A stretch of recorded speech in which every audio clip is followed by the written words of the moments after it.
is, you know, I mean, the Avengers are great and stuff, but Spider-Man has all the best bad guys. You know, think Batman has the best. Well, and Batman for the DC universe, Batman has the best bad guys. So yeah, working on those guys is like a dream come true, and they were also the most intimidating when I first got a chance to work on those guys. I was like, I got to draw Batman, and I got to like live up to the legacy of the character and stuff. But which was better to work with, Marvel or DC? Well, I still currently work for both companies at the same time. Okay, which is better? I can't say that. I mean, that's like saying like, wait, I love both, and what, you know, I'm gonna pick one over the other. Will there ever be a Marvel versus DC movie?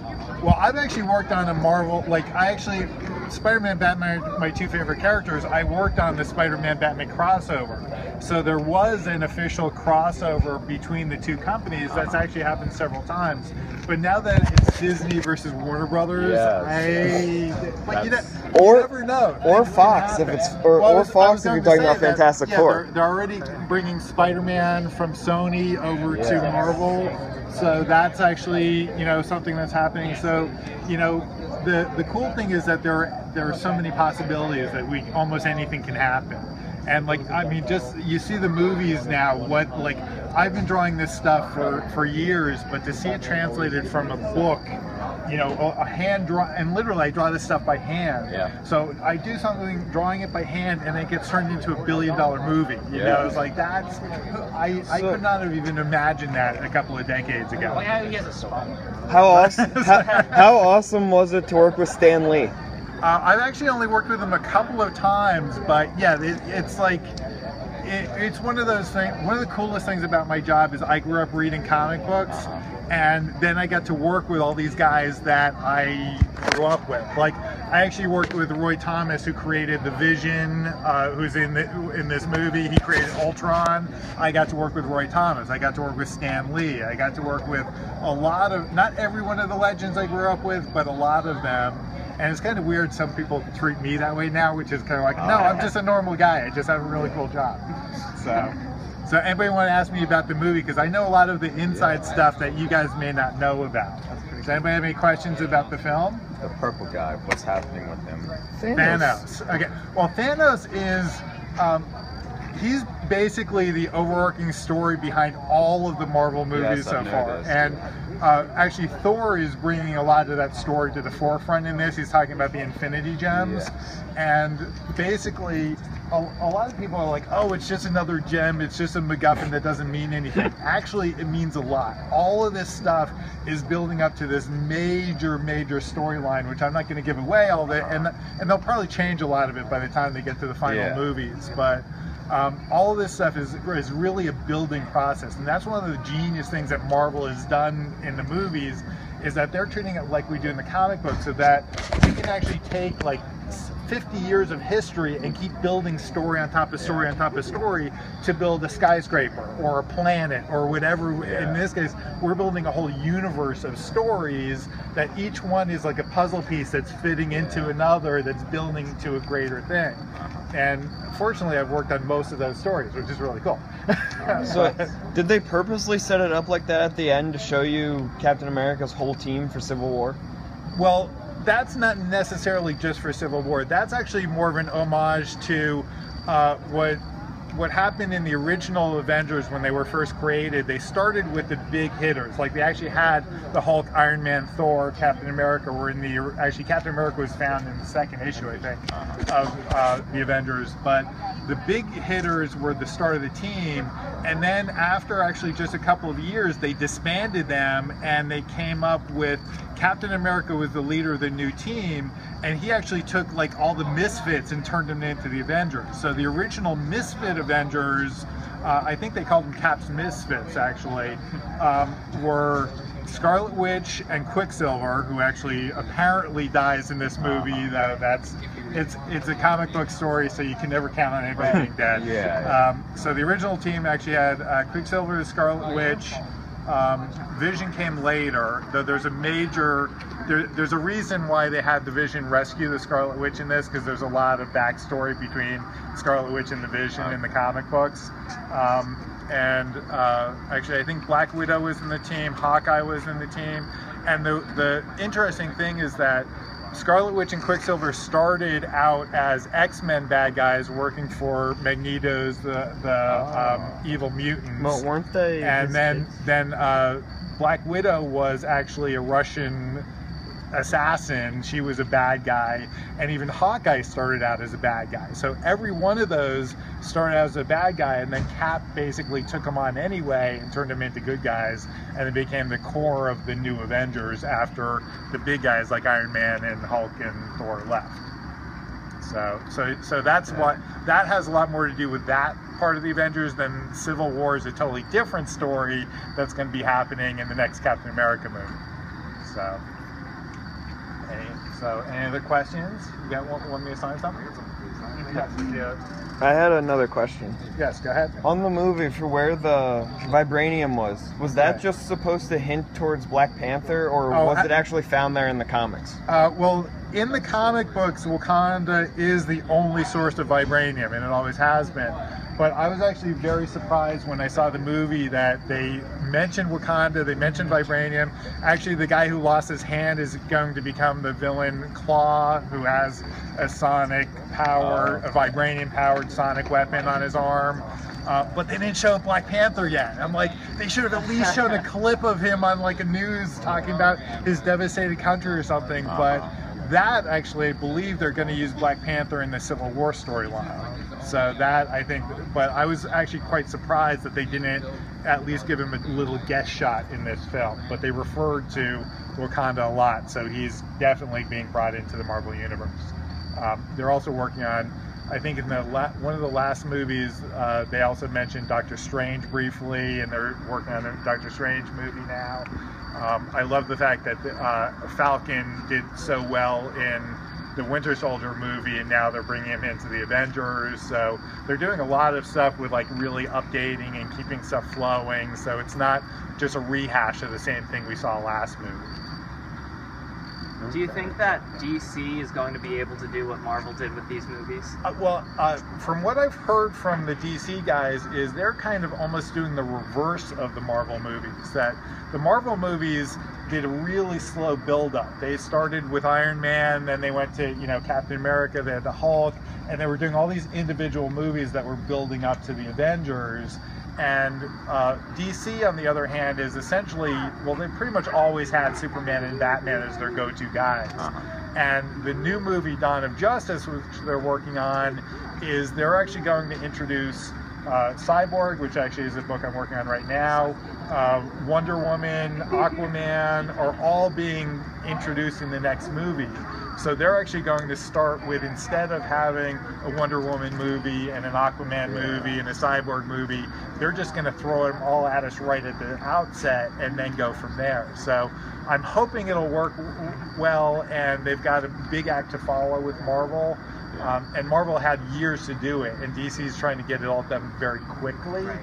But DC also has the whole TV universe of the Flash and Green Arrow, and they're being able to introduce characters through the TV shows and elements. So both companies have a lot of stories to tell and a lot of ways to do it. So I'm just keeping I'm really looking forward to the Suicide Squad movie, because I've drawn a lot of the Suicide Squad comic book. And Harley Quinn is a fantastic character, which she's going to be introduced as the first live-action version of Harley Quinn in that. And they're reintroducing a totally different version of the Joker, and I want to see how that translates and stuff. So every time I try to let go a little bit with the movies, because I worked on the source material, and they always change it. Like the Vision in this Avengers film, he was always one of my favorite characters, even when I was growing up. I've drawn him quite a few times. I thought he was really cool. They've screwed him up at times in the comics, but I thought he was a really great character, and they totally changed him. Originally, Ultron was created by Hank Pym, who was the original Ant-Man and Giant Man in the comic books, and they've taken that out of the whole Ultron storyline. They brought in the Infinity Gems, were part of the Marvel storyline, but not a part of the Vision. The Vision actually always had a gem in his forehead, but it wasn't one of the Infinity Gems. I thought it was really cool that they actually tied it all together and still kept the essence of the Vision as this kind of pure soul, and seeing him grow and learn and stuff. Like, to me, I just loved when it's like, I don't know how I can prove my intentions, and then he picks up the hammer, and then it's like, okay, you sold me, you know, you're worthy, I get it, you know. But that was a brilliant twist on, it wasn't ever done in the comics, but it fit perfectly with the cinematic universe. So I was really, really impressed with the writing and how it all pulled off. I had 2 DC questions. Yes. Since you brought them up, who is your favorite Joker that they've had in movies? Oh, in the movies, I was going to say, in the comic books, well, I worked on a really good Joker graphic novel, but my all-time favorite Joker story is The Killing Joke. It was drawn by Brian Bowen, and I just loved his version of it.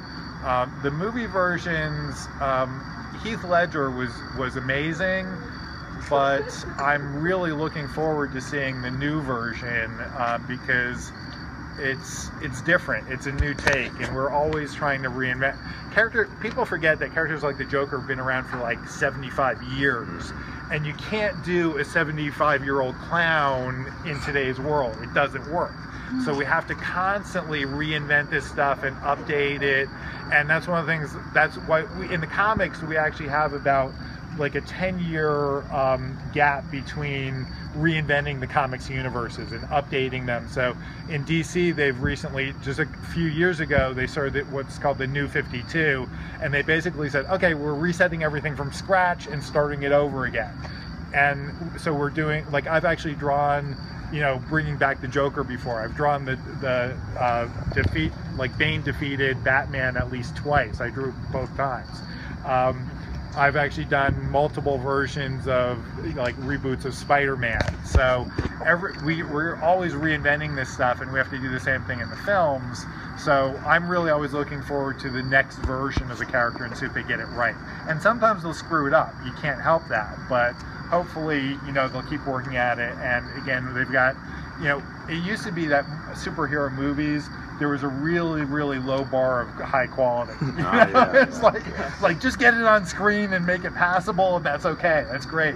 Nowadays, we keep raising the bar and saying, okay, we got to do it as well, not as well as the last one. We got to do better. Like when the first Avengers movie came out, I thought it's like, man, this is the best superhero movie I've ever seen. They'll never be able to top this. And then Marvel did Captain America and Winter Soldier, which was fantastic. Then they did Guardians of the Galaxy, which was fantastic. I'm like, how do they keep doing this? So I haven't seen the last Fantastic Four movie yet, but that's not technically a Marvel film. It is Marvel characters, not a Marvel film. But anyway, my second DC question was, do you know if for the Justice League movie, if they're planning on bringing in the original 7 founders of the Justice League? So far I haven't heard anything about like them using the Martian Manhunter, which is one of the original founding members, and even I don't think they're using Green Lantern yet, who was one of the founding members. So we know Green Lantern's part of the DC universe, and it's already had a film. How they'll actually introduce that in the original, and I know they're introducing Cyborg, he was actually one of the original New Teen Titans, not part of the Justice League until actually relatively recently. So they're definitely going to be changing stuff, and even their take on, I don't know if you've seen promos for Aquaman, but Aquaman doesn't look like a blonde English. The original Aquaman he was basically King Arthur from England, put him under the ocean, and that doesn't really, again, fly in today's, you know, worldwide thing. So now he looks a lot more like, you know, a Polynesian islander type under the ocean or something, which I think is really cool that they're actually, this is going to sound weird, but I think the new take on Aquaman looks a lot more like Namor from the Marvel universe. But I'm interested to see how they play that off. So they're always going to change things in the movies, and that's one of the things I actually like, that even though I have 30 years of experience in the business, I've worked on most of the storylines they've adapted into the movies, I still get surprised, which I like. I don't want to go in knowing exactly what happens. So, any other questions? Did you like Daredevil on Netflix? I haven't seen it yet. I actually don't have Netflix, and I actually want to get Netflix just so I can watch Daredevil, because everything I've heard about it is fantastic. Everybody says it's like a must-see, so I gotta like take some time out and just watch that series. slated for Luke Cage too. Yeah, well, they're doing a lot of, they're designing what we call the street level superheroes of the Marvel universe. So there's Luke Cage, there's Iron Fist, there's Daredevil, and again, I worked on all those guys, and I think they'll be perfect as TV series type things. And one of the coolest things, because we have shows like Game of Thrones, we've had all these series that TV is a much better way to tell a much more extended story. So you can get really into, in a movie, you can only tell 2 hours worth of story, you know, an hour and a half really, most of it. So they hit it little bits and parts, but in a TV series, you can, you know, have all these subplots going on. You can have a slow buildup of characters.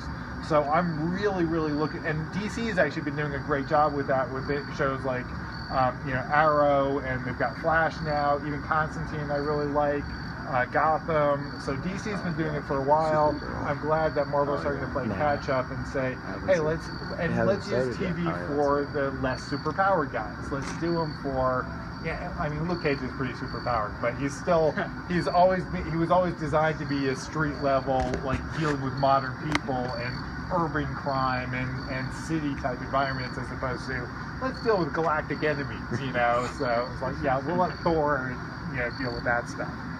But yeah. Sure. I'm gonna add a question, but I don't remember what it was. I also used to own a comic book store, a collectible store. Oh, cool. Do you feel like there are less readers in today's age?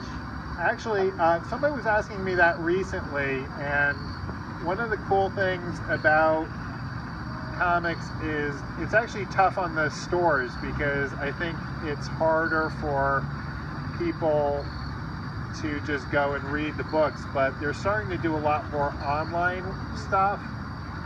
So I actually have,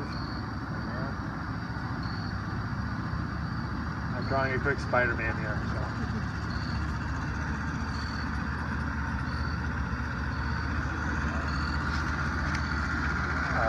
So one of the cool things about the internet is we actually are now printing comic books digitally. So you can like go on your iPad and download a comic book. And what that means is now we actually have readers from all over the planet can read the comic books. So if we count the numbers in America, they might be a little bit smaller than they were 10 years ago. But if you count all the online sales and you count the worldwide market, it used to be that DC and Marvel would have to translate their books and have other companies publish their books around the world. So I've had my work published in Europe, in South America, in Asia, in, you know, even in Japan. So my stuff has been printed all over the world, but I'm now getting like friend requests all the time on Facebook from people all over the planet saying, like, wow, I just read your Batman stuff. Like, wait, I did that Batman story 20 years ago, but they just read it because it's available online. They don't have to go and read a back issue. They can start reading like Spider-Man from issue 1 on, because we've got digital sales. So that's something that I think is actually expanding the market. And I'm really liking the fact that, like, I'm getting young kids reading stuff I did 15 years ago like it's brand new, which to me, that's fantastic. That's really cool. And we didn't have that with just brick and mortar stores. I still prefer holding a comic book and reading it myself. Yeah, that's how I grew up, and I love actually holding it. And like, one thing I get at comic book conventions, people are like, oh yeah, I love the digital comics. I was like, yeah, but can I sign a digital comic book? No, you know. So if you actually want something to hold and hang up on your wall, you need something a little bit more physical than that. So, and yeah, I love, but I also love how they've repackaged comic books to be more graphic novels, so we can deal with bigger stories. And that's how, like, Civil War, which is going to be the next Captain America movie, is based on a whole series of bigger stories that we could build, because we have the graphic novel format to tell these like much bigger scope epics. Any questions? Did the whole Thanos after credit scene, is that all still connected to the Fantastic Four Rise of the Silver Surfer after credit scene with him? Well, actually, that is not part, like, the Fantastic Four is technically not part of the Marvel Cinematic Universe. So all the Thanos stuff is essentially, Thor was explaining it near the end of the film, saying okay, all these Infinity Gems are starting to show up, and he doesn't even know yet necessarily about the one that was from the Guardians of the Galaxy film, and all these different gems are showing up in all the different movies, and they're all being tied together because in reality, you know, it's pretty well hinted at, so I'm not going to be giving away a major secret, but Thanos is after these gems. He wants to collect all of them as part of the Infinity Gauntlet, and again, this isn't a total top secret, so hopefully it won't ruin anything, but in the comic books, Thanos, when he gets the Infinity Gems, he ends up destroying half of the known universe. so that's kind of a really serious bad guy. So we know what the possibility is of what can happen, and we should be really, really scared. So, but it's all a slow build up to that kind of storyline. What's your favorite arc that you've ever worked on? That's really, really tough to say, because I've worked with, even just like within the past couple months, I've worked with some of the top artists and some of the top writers in the current world of comics, both for Marvel and DC. So I've been working with guys like Adam Kubert and Ivan Reyes and Jose Luis Garcia Lopez. Those are just some of the artists I've worked with recently. But probably the most meaningful story I've ever worked on was Amazing Spider-Man number 32, which dealt with 9/11 and the fall of the World Trade Center. Because all the guys work, the writing, Marvel is based in New York City, so we had a really strong connection to the city itself.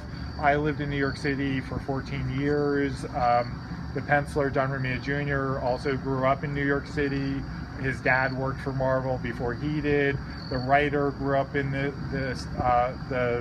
New York City area. So all of us had a really strong personal investment. And so that was the most meaningful story I've probably ever done. And some of the artwork for that and A Moment of Silence, which also dealt with 9/11, ended up being in the Smithsonian Museum in Washington.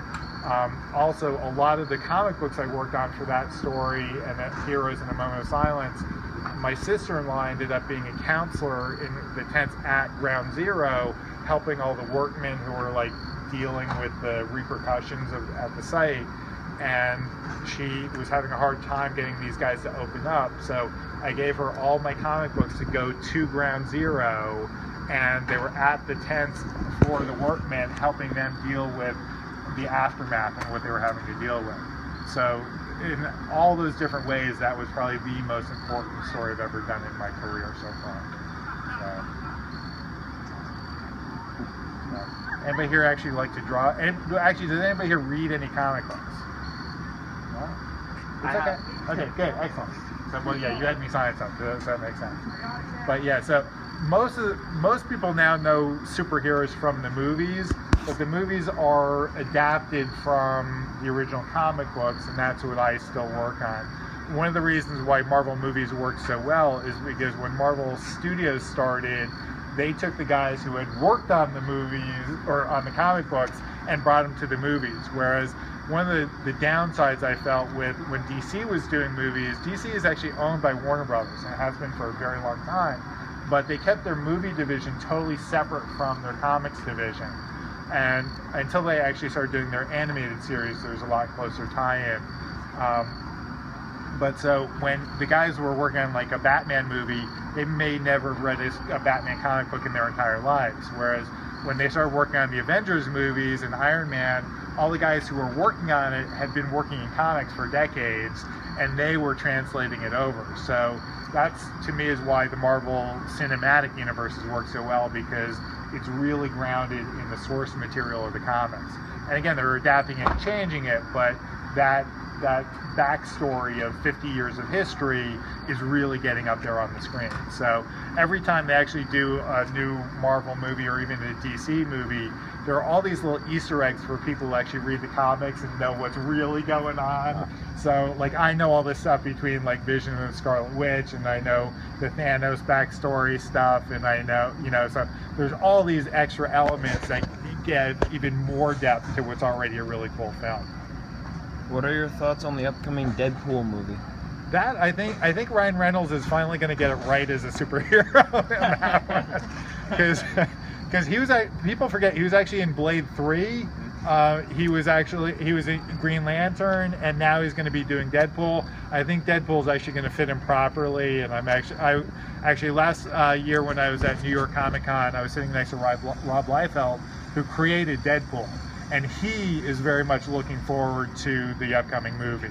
So I think if the creator of Deadpool likes it, that's a pretty good sign that it's probably going to work out pretty well. Yeah. All right, so we should probably call it a night. Yeah. So great seeing you guys. Have a great year at school.